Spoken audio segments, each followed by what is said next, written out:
안녕하셨습니까? 진리탐구 여행 6번째 시간입니다. 오늘은 그 입다의 딸이 번제물로 바쳐졌는가? 이 부분에 대해서 오늘 생각을 해보도록 하겠습니다. 성경의 중요성, 우리는 이 진리탐구 여행을 시작하면서 계속 강조를 하고 있습니다. 성경의 중요성은 수천 번, 수만 번을 얘기해도 괜찮습니다.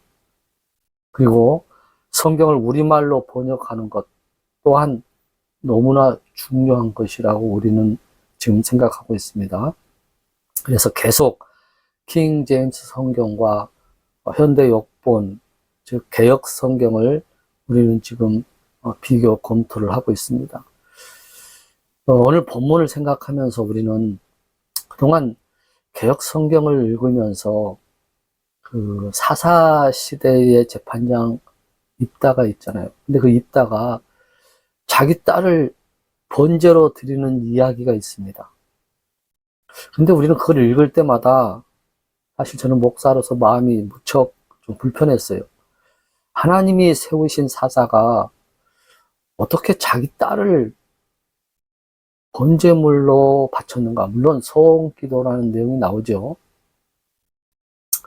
또 하나님은 어떻게 그런 제물을 받으셨는가? 여러분, 번제물이라고 하지만 그 과정을 살펴보면요, 사실 처참합니다. 그림에서 보듯이 일단 짐승을 잡아 죽이죠. 그리고 다니에 피를 뿌리고 가죽을 벗기고 각을 뜨고 배를 가르고 내장을 다 꺼내요. 그리고 이 모든 것을 저 불 위에 놓고 태워서 드리는 겁니다. 그런데 여러분, 짐승이라는 단어 대신에 사람 혹은 그 입다의 딸이라는 단어를 넣어서 한번 생각해 보면은 상상하기 힘든 잔인한 장면 아니겠습니까? 우리는 오늘 과연 입다의 딸은 번제물로 바쳐졌는가? 그것에 대해서 우리는 성경을 통해서 비교 검토를 한번 해보도록 하겠습니다. 일단 사사기 11장 입다의 등장부터 한번 보겠습니다. 입다는 창녀의 아들이었어요. 길르앗이 입다를 낳았더라. 이제 아버지가 길르앗이라는 사람이겠죠. 길르앗이라는 곳의 길르앗 이름이. 근데 창녀의 아들이에요. 그래서 그 사사기 11장 2절에 보면은 그 길르앗의 아내도 그에게 아들을 낳았다고 그랬죠. 그러니까 창녀, 이제 입다의 어머니는 창녀였죠. 2절 한번 볼까요? 길르앗의 아내도 그에게 아들을 낳으니 그의 아내의 아들들이 자라서 입다를 쫓아내며 그랬어요. 입다에게 이런 얘기를 하죠. 너는 낯선 여인의 아들이므로 우리 아버지 집에서 상속을 받지 못하리라 하니라. 쫓아내버립니다. 그래서 입다는 떠돌이 생활을 하죠. 그리고 정착을 하면서 하나님을 굉장히 의지했던 것 같아요. 과정을 보면은 뭐 시간상 다 설명할 수는 없지만, 근데 이때 암몬 사람들이 이스라엘을 쳐들어옵니다. 그 위기를 느낀 그 이스라엘 장로들이 입다를 찾아와요. 그리고 우리를 위해서 우리 지휘관이 되어 이스라엘을 위해 싸워달라고 입다에게 부탁을 하죠. 이게 입다가 뭐라고 얘기하죠? 아니, 언제는 나를 쫓아보내고 이제 와서 너희 지휘관이 돼달라고 하느냐, 이렇게 이제 입다가 반문을 하죠. 입다가 그렇게 반문을 할 때, 이 이스라엘 장로들이, 그땐 그때고, 우리 지휘관이 꼭 돼달라, 이제, 이렇게 얘기한 것 같아요. 그래서 입다는 이스라엘을 위해, 지휘관이 되어서 전쟁을 이제 지휘하게 됩니다. 근데 전쟁하기 전에 입다가 암몬 왕에게 사자를 보내요. 왜 우리나라와 전쟁을 하려고 하느냐? 이때 암몬 왕의 답변이 13절에 나와요. 한번 읽어볼까요? 암몬 자손의 왕이 입다의 사자들에게 대답하되 그 까닭은 이스라엘이 이집트에서 올라올 때에 아르논에서부터 약복과 요르단에 이르기까지 내 땅을 빼앗았기 때문이니라. 그러므로 이제 그 땅을 평안히 다시 돌려주라. 이렇게 얘기한 겁니다. 무슨 말이냐면은 300년 전에 이스라엘이 이제 광야에서 이제 가나안 땅으로 들어오면서 땅들을 뺏었잖아요. 그죠?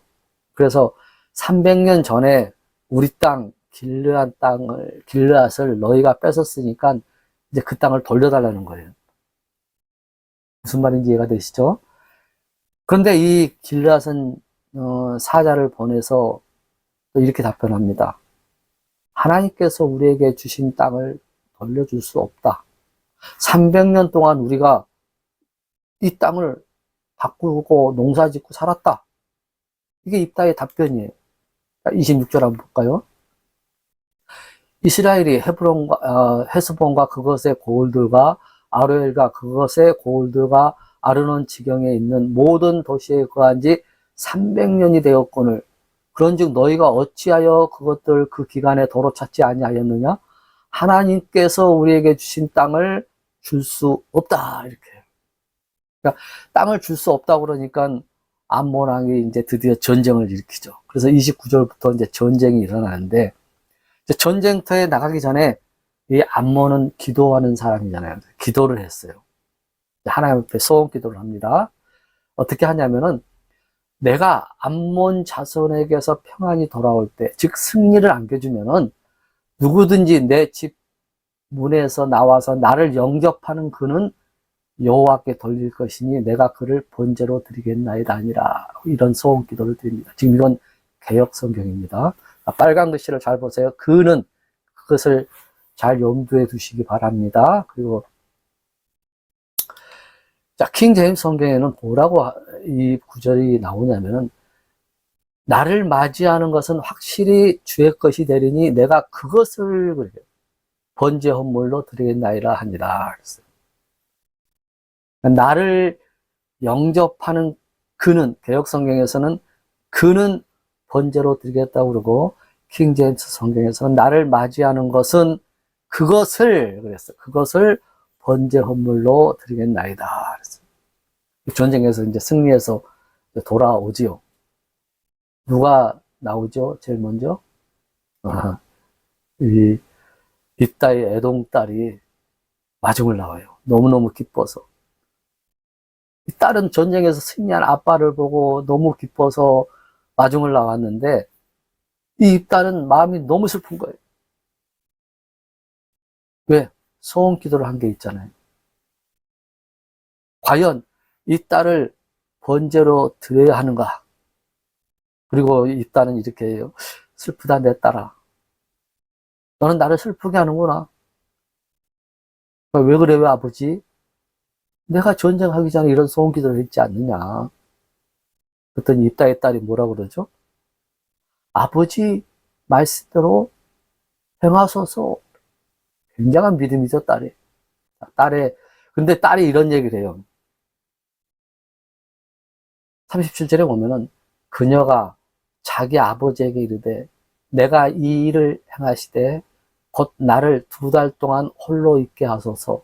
내가 내 동무들과 함께 산에 올라갔다가 내려와서 나의 처녀 생활로 인하여 애곡하겠나이다 하매. 자, 킹 제임스 성경에는 처녀 생활로 인하여 애곡하겠나이다 이렇게 나옵니다. 근데 개역 성경은 어떻게 나오는지 한번 볼까요? 처녀로 죽음을 인하여 애곡하겠나 이렇게 나와요. 굉장히 다른 내용입니다. 응? 개역 성경에 처녀 다음에 죽음이 나와요. 근데 원래요 하나님께서 주신 원문인 히브리어에는 죽음이라는 단어가 없어요.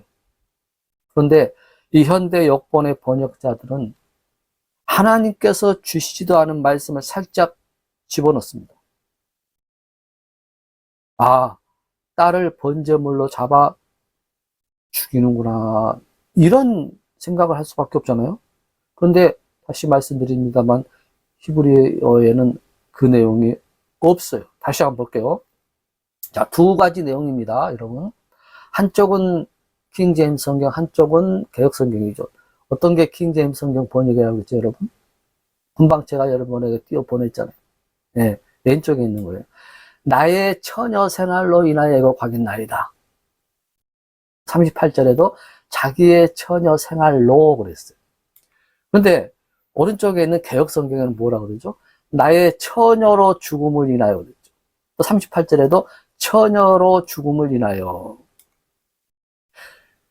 개역 성경에는요, 죽음이 원문에 없다라고 솔직하게 설명합니다. 그러니까 성경 번역에 있어서 추측 기법을 사용한 거예요. 이랬을 것이다, 죽었을 것이다. 근데 킹 제임스 성경은 문자적 일치, 그러니까 형식적 일치 비법을 사용하죠. 그냥 하나님께서 주신 원문 그대로 번역하는 거예요. 그대로. 추측해서 죽음이란 단어를 넣지 않습니다. 번역은 그렇게 해야 되는 것이에요. 하나님께서는 하나님 말씀을 더하거나 빼거나 뭐 이렇게 하지 말라고 그랬단 말이에요. 제가 가지고 있는 개역 성경에 이 내용을 한번 봤어요. 그때 이렇게 나오더라고요. 제가 가지고 있는 개역 성경입니다. 이 죽음, 제가 빨간 걸로 이렇게 동그라미 쳐놨죠. 죽음을 인하여. 그래 놓고 관주에, 옆에 관주에 이렇게 나와요. 처녀로 죽음을 인하여. 이렇게 해놓고 원문에는 죽음이라는 말이 없고 그래요. 이걸 더 크게, 제가 지금 크게 한쪽으로 지금 밑에다 해놨죠. 처녀로 죽음을 인하여. 원문에는 죽음을 인하는 말이 없고 그저 처녀됨을 인하여라고 되어 있다. 하나님 말씀은 추측해서 넣는 게 아니에요. 그래서 하나님은 경고했잖아요. 하나님 말씀을 더하거나 빼거나 변개시키지 말라고. 그런데 우리가 그동안 봐왔던 이 개역 성경은 첨가하고 빼고 더한 것들이 너무나 많아요. 변개시킨 것들. 그러니까 우리가 개역 성경을 보고 이렇게 해석을 할 때는 이렇게 기록되었으니까는 입다의 딸은 번제로 바쳐졌구나. 왜요? 우리는 개역 성경 1.1핵도 오류가 없다고 믿고 있었잖아요. 다시 보세요. 처녀로 죽음을 인하여 이렇게 되어 있어요. 그런데 킹 제임스 성경은 뭐라고 나오죠? 처녀 생활로 인하여. 우리는 오늘 이것을 좀 생각해 보려고 하는 것이에요.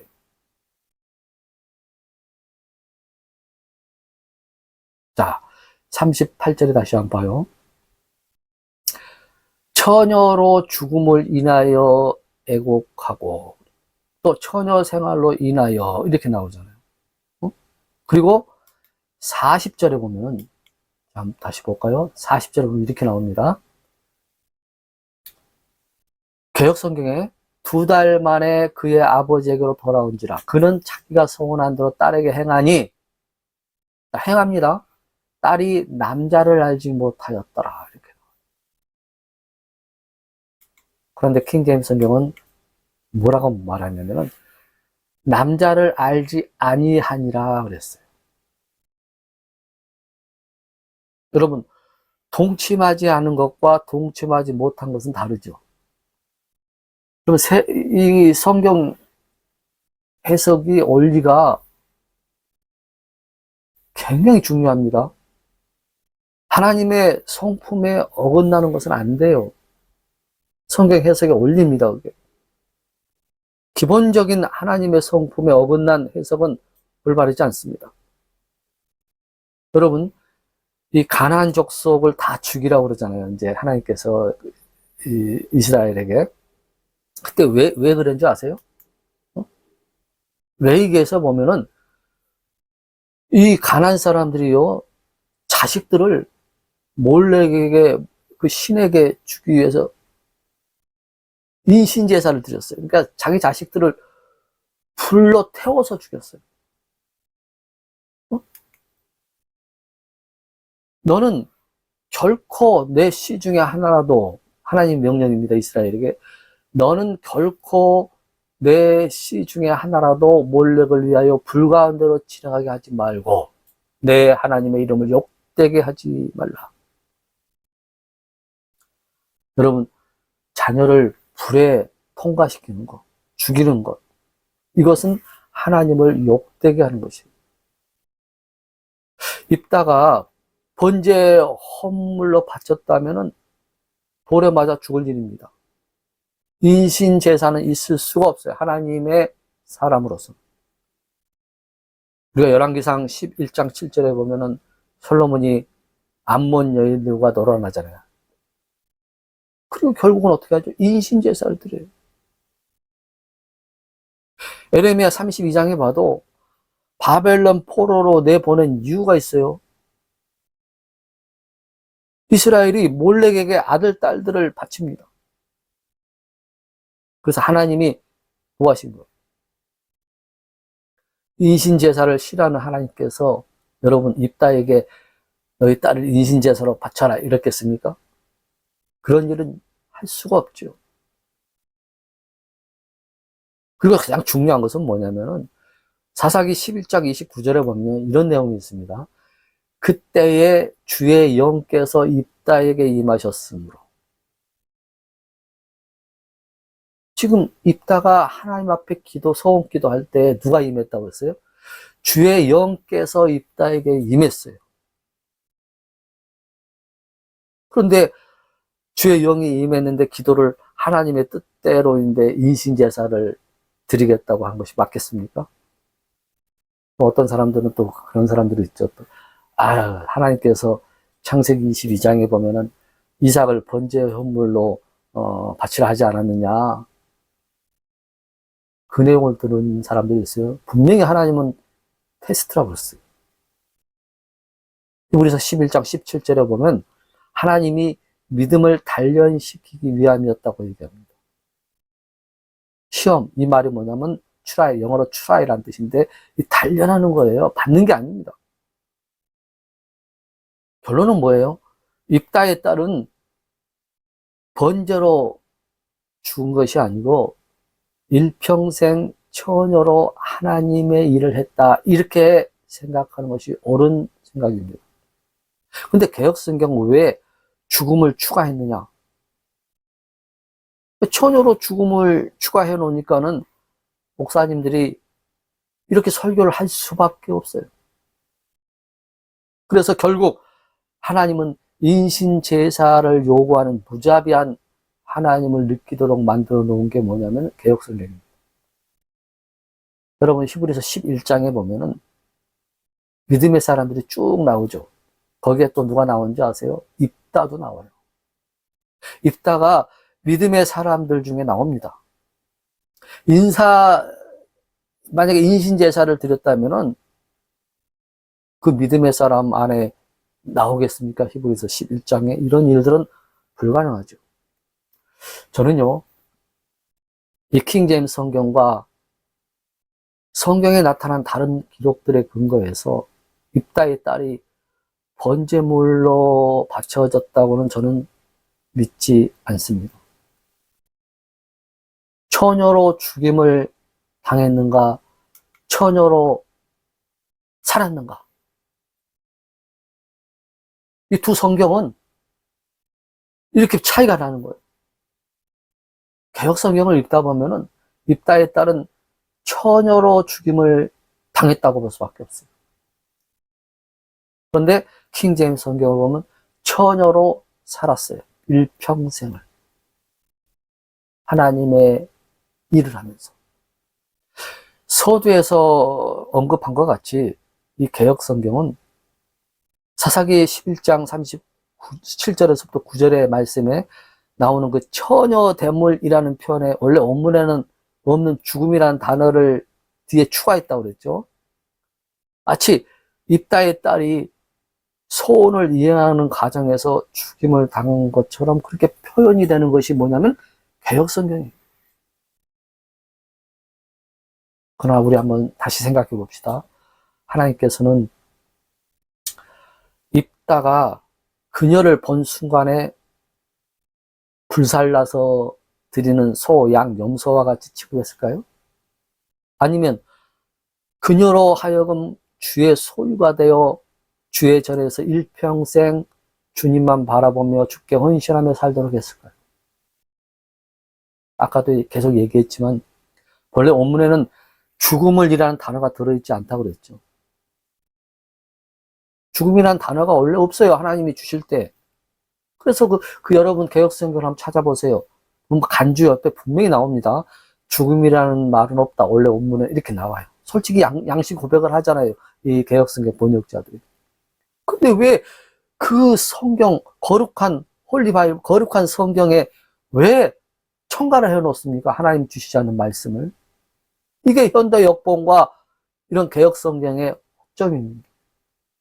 입다에 따르며 효녀 심청이처럼 처녀의 몸으로 제물이 되어서 죽는 것을 슬퍼한 것이 아니라 자신을 죽게 드림으로 주의 소유가 되어서 일평생 처녀의 몸으로 살아야 하는 것을 애곡한 겁니다. 그때 당시에 제사장 비느하스와 함께 자기 친구들과 아버지와 분리돼서 언약궤가 있던 그 베델에서 죽게 수종들며 살았을 거라고 그렇게 생각이 되어져요. 그래서 하나님께 헌물로 바쳐진 사람은 이제 그 혼이 자기 것이 아니라 주의 것이므로 자기 몸을 자기 마음대로 할 수가 없게 됩니다. 그러므로 이런 사람은 결혼을 하여 가정을 가질 수가 없어요. 입다의 딸이 애통한 것은 자기가 죽게 됨을 슬퍼한 것이 아니라 자기의 처녀됨을 애곡한 것이에요. 여러분 분명히 하십시오. 하나님은 인신제사를 받지 않으십니다. 성경에는요, 오직 한 번 하나님께서 살아있는 사람을 죽여서 헌물로 삼은 적이 있습니다. 누구를요? 예수 그리스도입니다.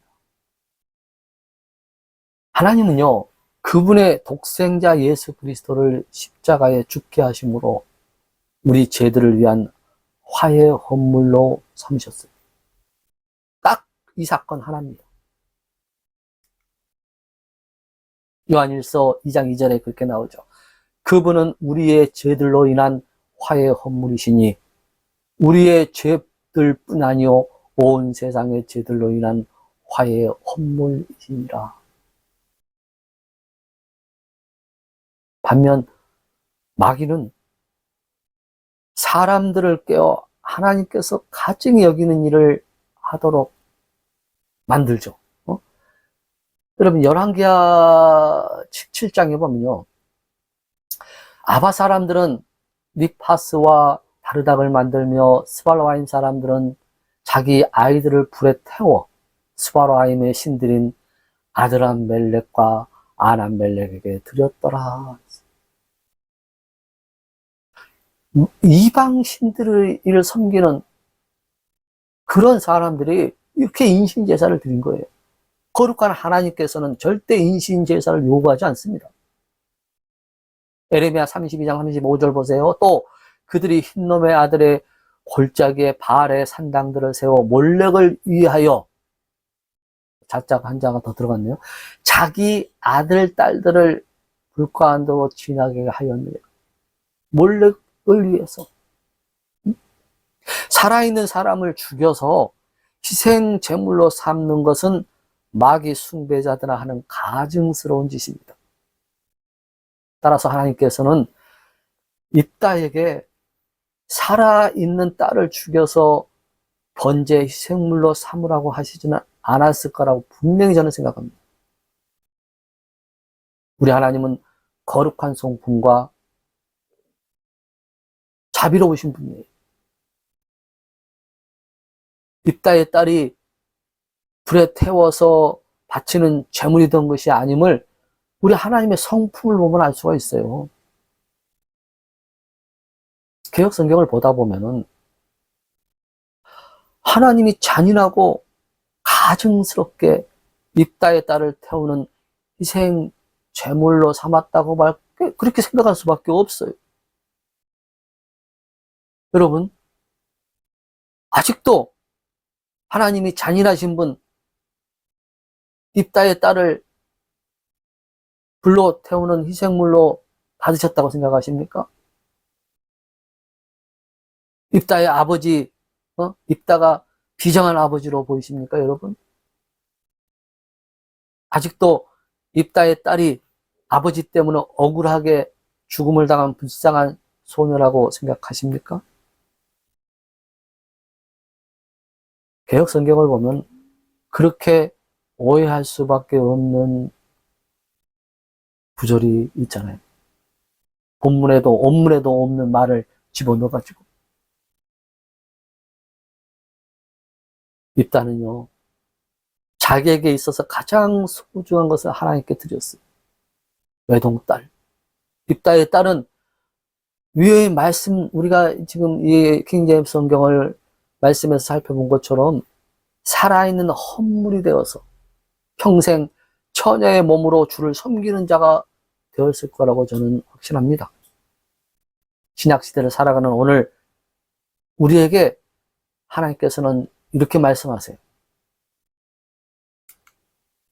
로마서 12장 1절에 그러므로 형제들아 내가 하나님의 궁유를 힘입어 너희에게 간청하노니 너희는 너희 몸을 거룩하고 하나님께서 받으실 만한 살아있는 희생물로 드리라.